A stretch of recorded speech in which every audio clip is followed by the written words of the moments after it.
With the Costco development, Senator Formica, do you think that there's enough safeguards in place to protect the town's aquifer? And do you think state law should require that the entire aquifer be protected and not just the wellhead? And should East Lyme take any further action to protect that entire aquifer? Well, East Lyme has taken quite a bit of action to protect that aquifer there. That is the unfortunately, it's the largest available commercial piece of property in southeastern Connecticut of its kind. The aquifer runs through there. We have an aquifer commission through the zoning commission. The reason that Costco was allowed there is because the old maps of 30 years ago were inaccurate. And when they came with level 2 mapping, they were able to clearly identify where the aquifer existed and to locate the commercial development there with appropriate safeguards. I have a long history as the first selectman of managing water resources in the town of East Lyme and regionally. So we take that very, very seriously and have worked very hard to not only protect our aquifers, but to have the expansion into the New London system for a historic water sharing opportunity that happens between East Lyme and New London so that we can spread our water wealth throughout the community. So you are comfortable that there are enough safeguards with that development? That development has been fully vetted, and I think that we are very comfortable with the water protections that are in place, particularly in that aquifer.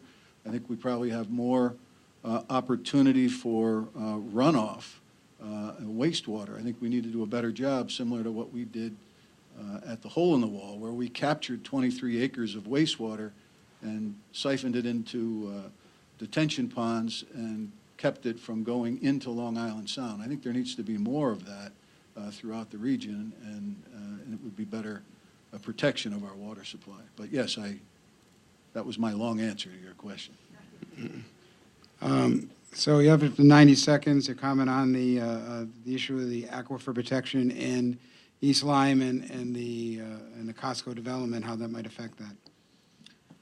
Well, so I believe that taking the public interest into account is one of the most important things that we can do with new developments.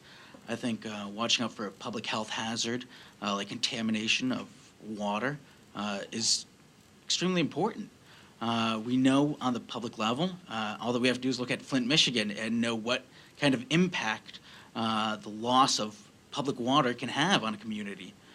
So I definitely think that going forward, we need to look into what can happen if public water gets affected.